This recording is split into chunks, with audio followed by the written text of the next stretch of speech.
Admiral Vale stood at the vast observation window of the Galactic Council's main chamber, his four eyes fixed on the holographic display of a blue-green planet. His scaled fingers tapped nervously on the metallic railing as he prepared his presentation. After 300 years of service, this would be his most important warning to the Council. The chamber filled with representatives from 50 advanced civilizations. Some floated in their gravity pods, others sat in specialized chairs, and a few remained in their environmental tanks. The ambient light dimmed, focusing attention on the central platform where Vale would speak. Honorable members of the Council, Vale began, his translator converting his clicks and whistles into standard galactic speech. I come before you with urgent information about a developing world in Sector 7, locally known as Earth. The chamber filled with murmurs. Most species barely paid attention to developing worlds, viewing them as future resources or colonization opportunities. I have spent the last 5 years studying this species called humans, Vale continued, bringing up detailed footage of Earth's cities, militaries, and daily life. They are remarkable. In just 200 years, they advanced from primitive combustion engines to basic spaceflight. But that's not what concerns me. Vale switched the display to show various human conflicts throughout history. These beings wage war unlike any species we've encountered. They adapt rapidly, fight with unprecedented determination, and most importantly, they never follow predicted patterns. One of the council members, General Rax, laughed loudly. His massive armored form shifted in his reinforced chair. They're still using chemical propellants and haven't even achieved faster-than-light travel. What possible threat could they pose? Vale clicked his mandibles in frustration. That's precisely the dangerous thinking I'm warning against. Look at this footage from their last major conflict. He showed scenes from their second global war. They went from primitive aircraft to split-atom weapons in 6 years. 6 years. The display shifted to show human recovery efforts after natural disasters. They rebuild with incredible speed. Their cities rise from ashes stronger than before. They learn from every failure. Another council member, a floating crystalline being, chimed in. But their technology is centuries behind ours. Our shields can withstand their strongest weapons. Technology isn't everything, Vale insisted. These humans, they think differently. When faced with superior force, they don't surrender. They get creative. They've developed thousands of martial arts just to allow weaker individuals to defeat stronger ones. Their entertainment constantly depicts them defeating superior forces. They're mentally prepared for it. Vale brought up more images, humans climbing the highest mountains, diving into the deepest oceans, and surviving in the harshest deserts. They live and thrive in environments that would kill most species. They eat foods that would poison others, deliberately consume mild toxins for pleasure, and can survive injuries that would kill most beings. General Rax stood up, his armor clanking. This is absurd. You're suggesting we fear a species that hasn't left their own solar system. I'm suggesting we leave them alone, Vale corrected. Let them develop naturally. Any attempt to conquer or control them will end in disaster. The council chamber erupted in dismissive laughter. Vale's shoulders slumped slightly, knowing his words weren't having the intended effect. The head council member raised a glowing appendage for silence. While we appreciate Admiral Vale's thorough research, we cannot base policy on speculation. Earth sits at a strategically valuable position, and their resources would benefit the Council greatly. Vale made one final attempt. At least send diplomatic contacts first. If we approach as conquerors. Enough, General Rax interrupted. I've heard sufficient nonsense. These humans are primitive, and their world will make an excellent addition to our holdings. I volunteer to lead the acquisition fleet myself. As the council members voted overwhelmingly to approve the invasion plan, Vale stared at the image of Earth still rotating in the display. He had seen the footage of human soldiers fighting until their last breath, of their civilians taking up arms against overwhelming odds, of their incredible ability to unite against external threats. They have no idea what they're walking into, he whispered to himself, knowing that he had failed to prevent what would become a historic mistake. The Earth continued its peaceful spin in the hologram, unaware that it had just become the target of the greatest military force in the galaxy, and equally unaware of its own devastating potential. The massive war room aboard the Dominion fleet's command ship hummed with activity. General Rax stood before a three-dimensional map of Earth's solar system, his armored frame casting long shadows across the glowing display.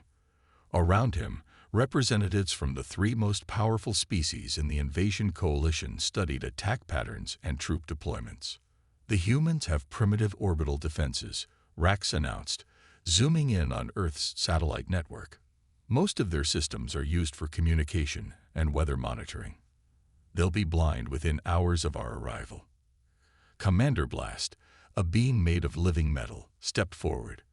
My shock troops will secure their major military installations. Their projectile weapons can't penetrate our armor. He paused, bringing up images of Earth's nuclear stockpile. Though these atomic devices could be problematic, we'll neutralize those first, Rax replied confidently. Our energy shields can absorb their primitive nuclear radiation.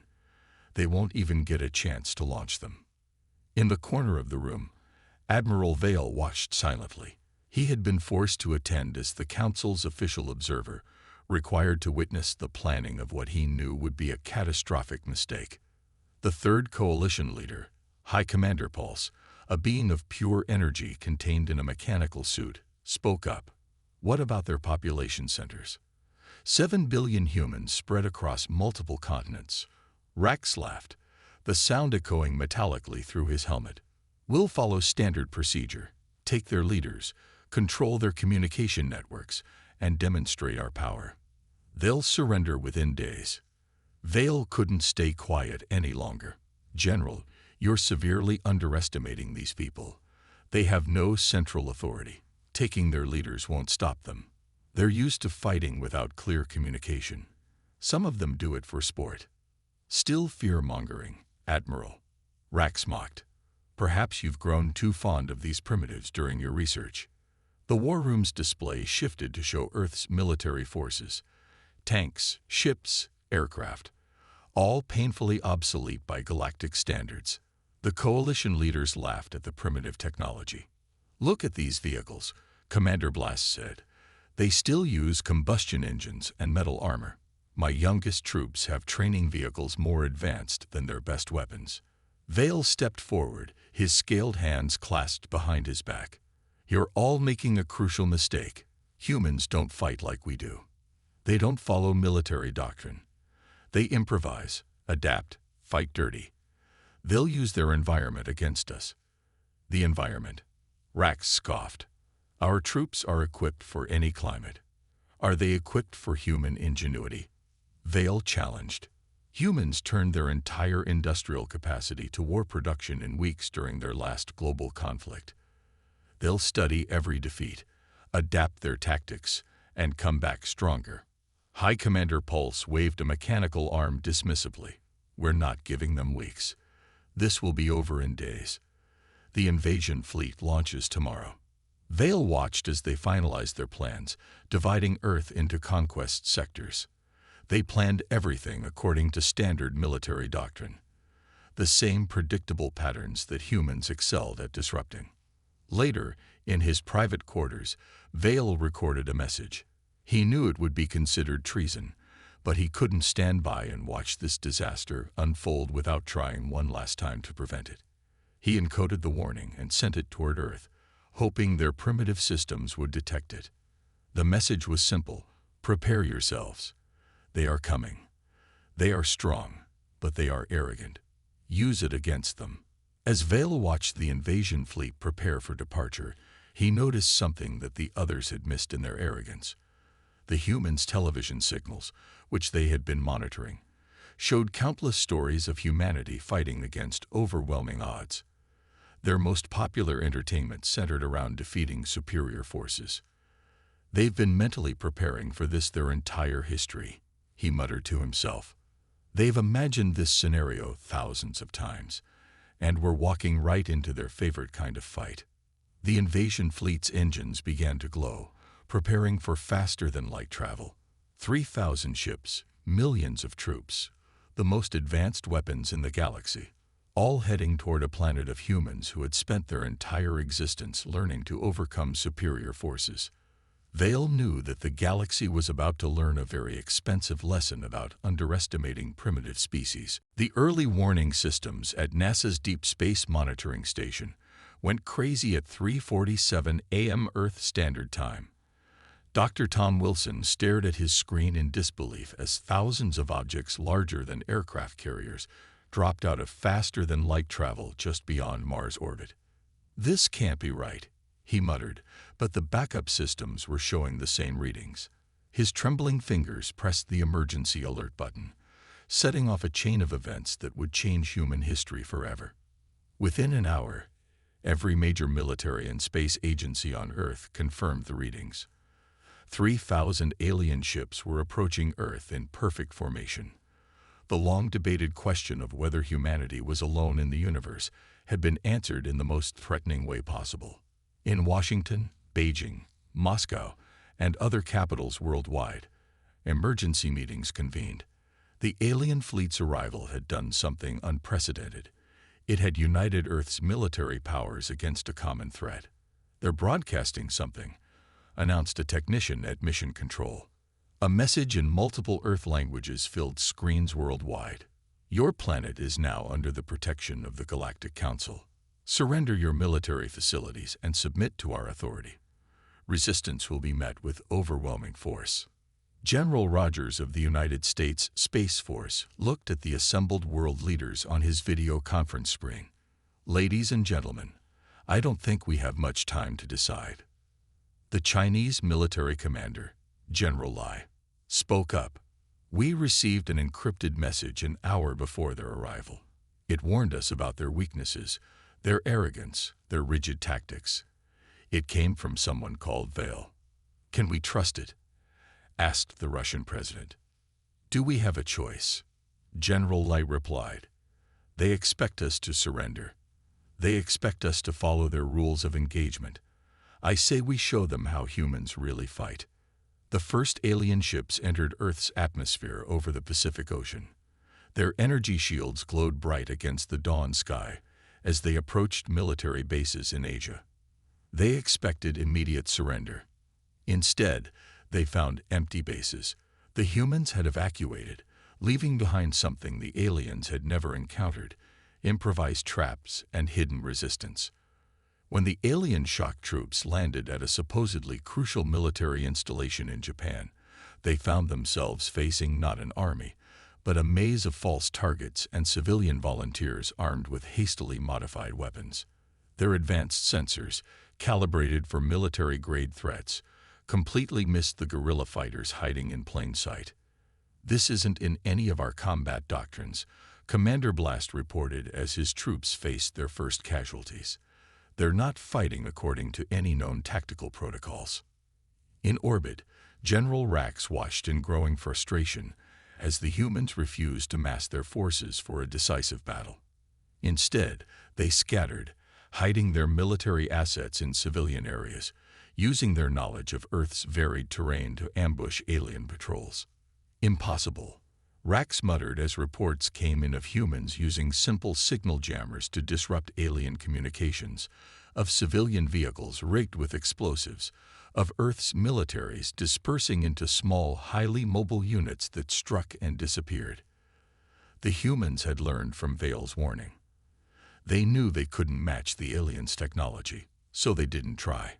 Instead, they played to their strengths: adaptability, unpredictability, and an absolute refusal to play by the rules.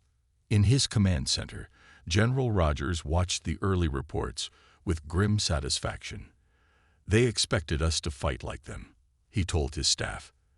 "They expected us to mass our forces, to follow military doctrine. They have no idea that humans have been practicing asymmetric warfare against superior forces for our entire history." The alien invasion had begun, but it wasn't going according to plan. As the sun set on the first day of contact, the invaders had secured none of their primary objectives. Instead, they found themselves fighting an enemy that refused to behave like any species they had encountered before. In his quarters aboard the Council observation vessel, Admiral Vale watched the chaos unfold exactly as he had predicted. The humans weren't just fighting back. They were teaching the galaxy's most advanced military forces a lesson about the dangers of underestimating a species that had evolved on a death world. The real war was just beginning. 1 week into the invasion, Commander Blast stood in the wreckage of what had been one of his most advanced battle tanks. The machine hadn't been destroyed by military weapons, but by something much simpler: mud.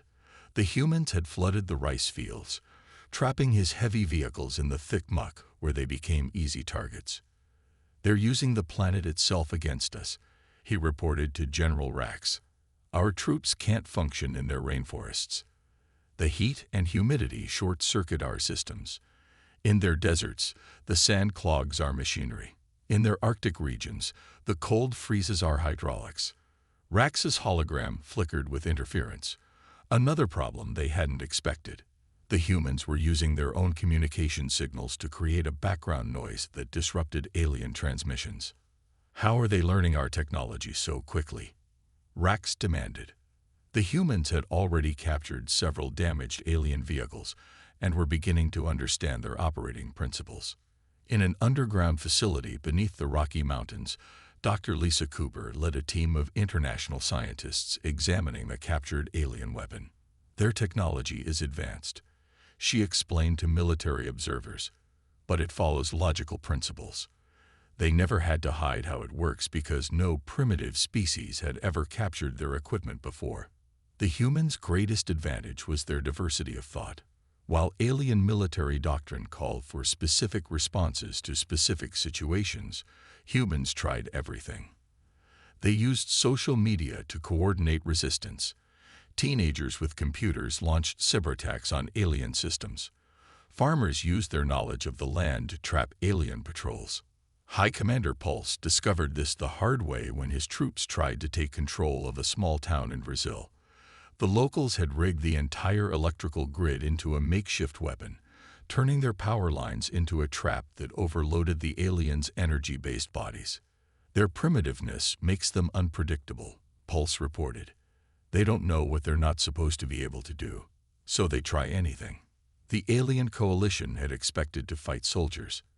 Instead, they found themselves facing mechanics who could reverse engineer their technology, hackers who found weaknesses in their computer systems, and civilians who turned ordinary tools into weapons. In Australia, Aboriginal guides led resistance fighters through terrain that alien sensors couldn't map. In Afghanistan, mountain warriors who had fought for generations used ancient paths to outmaneuver the invaders. In Vietnam, people who had preserved knowledge from past wars against superior forces taught others how to resist. Admiral Vale watched it all, documenting every instance where the aliens' assumptions about human behavior proved wrong. The coalition forces expected humans to break under pressure. Instead, they grew stronger. They expected humans to fight individually. Instead, they shared information and resources globally. "Their cities are impossible to control," Commander Blast admitted during an emergency meeting. "We capture their government buildings. They operate from basements. We control their military bases. They work from civilian homes. We shut down their power. They adapt to living without it, while using our own energy emissions to track us." The coalition's careful battle plans were falling apart. Their troops, trained to fight conventional wars against conventional armies, found themselves in an endless series of small engagements against an enemy that refused to follow the rules of war. In his command center, General Rax received increasingly desperate reports. Humans were capturing damaged alien ships, learning how they worked. They were adapting their own primitive technology in ways the aliens had never considered possible. They were turning their very infrastructure into a weapon. "We have to retreat and regroup," Commander Pulse suggested. "We need new strategies for this kind of warfare." But Rax refused to admit defeat. "They're primitives. We just need to hit them harder." Vale shook his head as he watched Rax make the same mistake that so many others had made throughout human history. assuming that superior technology guaranteed victory against humans. In their determination to conquer Earth, the aliens had overlooked a crucial fact. Humans hadn't become the dominant species of their planet through superior strength or natural weapons, but through their unmatched ability to adapt, innovate, and overcome. Now they were applying those same skills to fighting an alien invasion. And they were just getting started. The first major breakthrough came in an underground lab in Switzerland. Dr. Cooper and her international team had finally cracked the secret of alien shield technology. They discovered that the advanced energy barriers had a fatal flaw. They couldn't adapt to rapidly changing frequencies. Their shields are like a wall that's perfectly strong against one type of attack, she explained to military leaders worldwide. But if we hit them with multiple frequencies at once, they can't adjust fast enough. Within days, modified human weapons began appearing on battlefields across the globe. Old radar installations were converted into shield-busting weapons. Television broadcast towers became defensive systems. Even civilian microwave transmitters were repurposed into anti-shield devices. General Rax watched in horror as his primitive opponents systematically dismantled his fleet's primary defense. Impossible. They've had our technology for less than a month. But the humans weren't copying alien technology. They were adapting it, improving it, finding ways to make it work with their existing systems. They didn't try to match alien advancement. Instead, they found ways to turn their own technology against the invaders. The turning point came during the Battle of the Indian Ocean. A combined fleet of human naval vessels surrounded an alien landing force. The aliens expected an easy victory against the primitive ships. Instead, they faced vessels equipped with jury-rigged shield disruptors and hastily modified weapons. "They're using our own shield frequencies against us," Commander Blast reported as human ships broke through their defenses. "Their weapons are crude, but they're hitting us with everything at once: electromagnetic pulses, sonic attacks, even their primitive nuclear devices modified to emit shield-disrupting radiation." Admiral Vale, still observing from his council vessel, noticed something the other aliens missed. The humans weren't just fighting. They were learning. Every battle, whether won or lost, taught them more about alien technology and tactics. In North America, resistance fighters discovered that alien sensors couldn't track targets through certain types of mineral deposits. In Russia, scientists found ways to use the northern lights to disrupt alien communications. In Africa, warriors used ancient hunting techniques to ambush alien patrols that relied too heavily on technology. Then came the masterstroke. Using information secretly provided by Vale, human hackers launched a coordinated attack on the alien fleet's computer systems. They didn't try to match the aliens' advanced cybersecurity. Instead, they overwhelmed it with millions of simple, simultaneous attacks from every connected device on Earth. Their primitive code, High Commander Pulse reported in disbelief. "It's so basic that our advanced defenses don't recognize it as a threat until it's too late." The alien coalition began to fracture. Commander Blast's forces, suffering heavy losses from human guerrilla tactics, threatened to withdraw. High Commander Pulse's energy beings struggled to operate in Earth's varied electromagnetic environment. General Rax's authority was questioned as more ships fell to human ingenuity.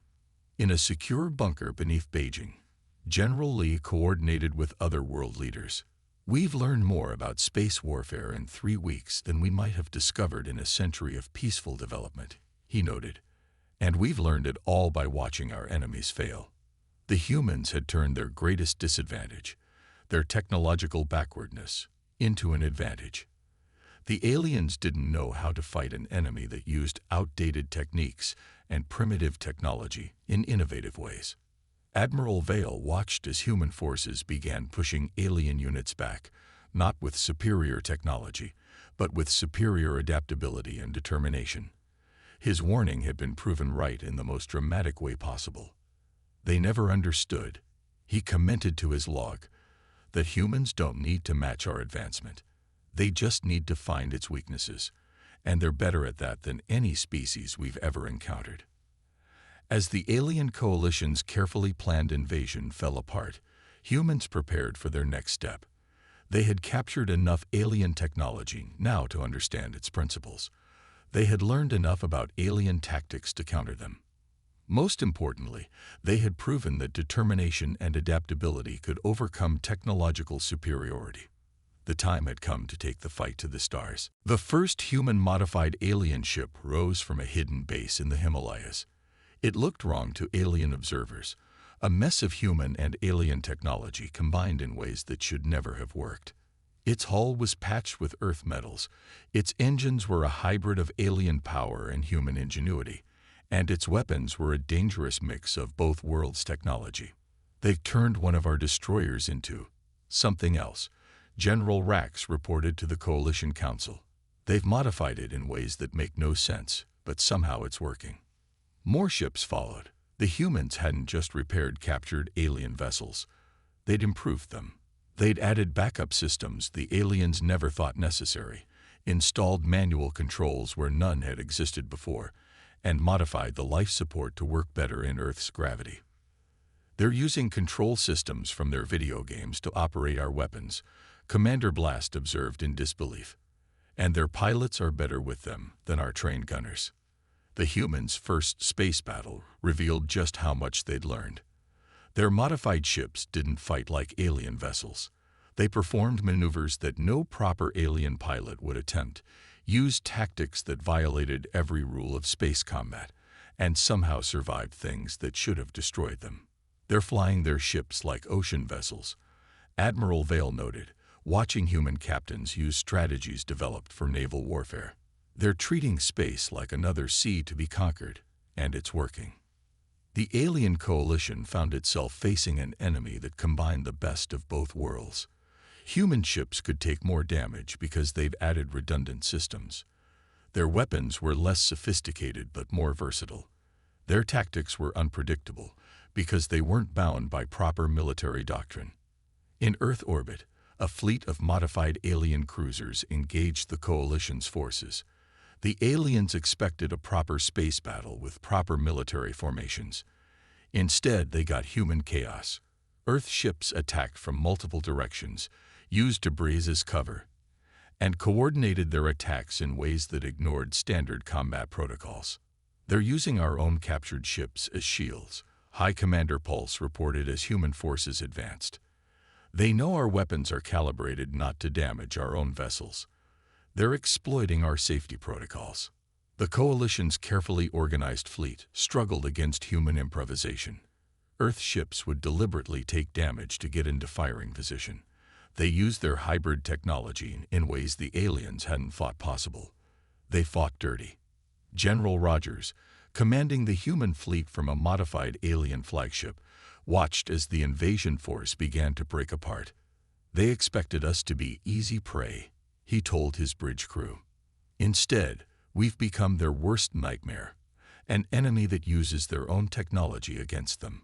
The alien coalition started to collapse. Commander Blast's forces retreated after losing too many ships to human surprise attacks. High Commander Pulse's energy beings couldn't cope with ships that combined electromagnetic weapons with traditional alien technology. General Rax found himself fighting an enemy that grew stronger with every defeated alien vessel they captured. In his observation post, Admiral Vale documented everything. He watched humans take alien technology designed for one purpose and find dozens of other uses for it. He saw them combine their primitive but robust technology with advanced alien systems to create something entirely new. They're not just driving us away, he noted in his log. They're building their own space force using our technology as a foundation. And they're making improvements we never considered. The Coalition's grand invasion had become a retreat. Human ships, bizarre hybrids of Earth and alien technology, pushed outward from their planet. They hadn't just learned to fight in space, they'd learned to fight better than their teachers. We should have listened to Vale, Commander Blast admitted as his forces withdrew. These humans don't just adapt to new situations, they thrive on them. Every challenge makes them stronger. As alien ships fled Earth's solar system, they left behind a changed humanity. In just months, humans had gone from a planetary civilization to a spacefaring race. They had ships, technology, and most importantly, experience in space warfare. The galaxy was about to meet humanity on its own terms, and nothing would ever be the same. The Galactic Council chamber fell silent as Admiral Vale presented his final report.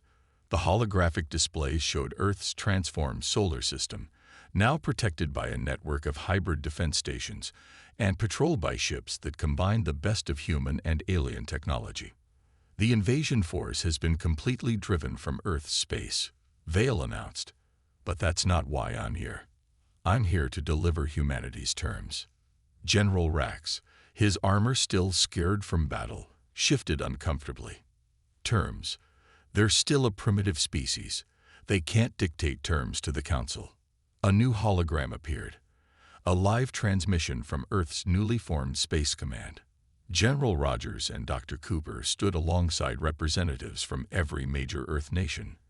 We're not here to seek revenge, Rogers began, his words translated for the Council. We're here to join the galactic community.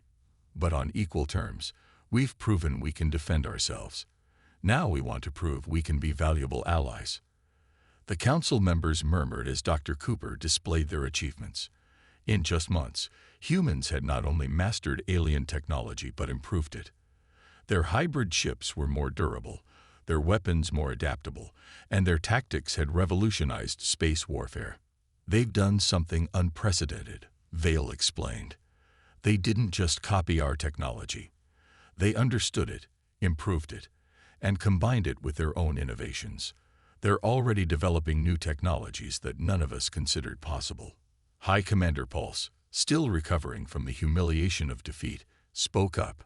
And what are their demands? The human delegation shared their proposals. They wanted recognition as a sovereign species, access to galactic trade routes, and most importantly, a seat on the Council.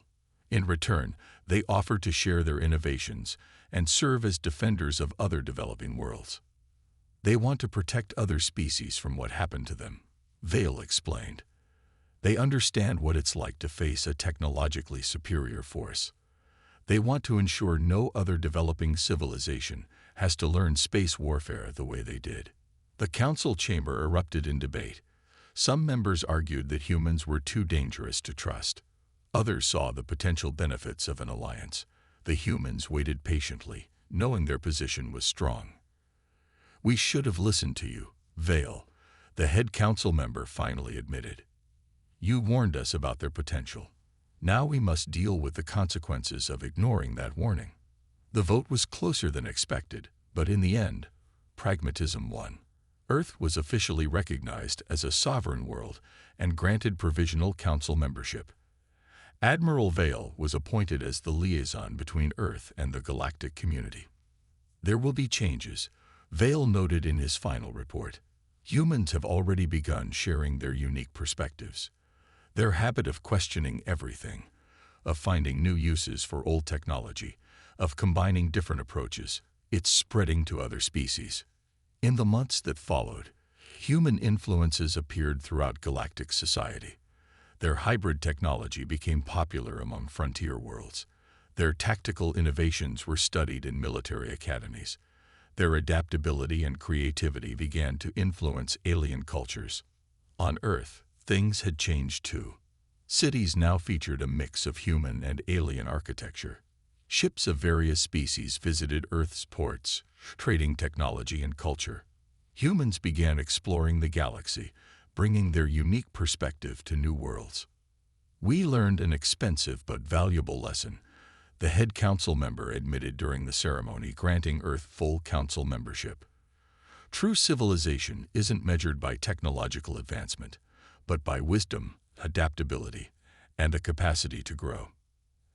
Admiral Vale watched with satisfaction as humans took their place among the stars. They hadn't just survived an invasion. They had turned it into an opportunity for advancement. Their victory hadn't made them arrogant. It had made them determined to prevent similar conflicts in the future. In his personal quarters, Vale recorded one final observation. The galaxy tried to conquer humanity and failed. But in failing, We gave them exactly what they needed to join us among the stars. They're not just survivors. They're innovators, adapters, improvers, and they're making our entire civilization stronger through their presence. The galaxy had changed forever, all because no one had listened to a simple warning about underestimating humanity.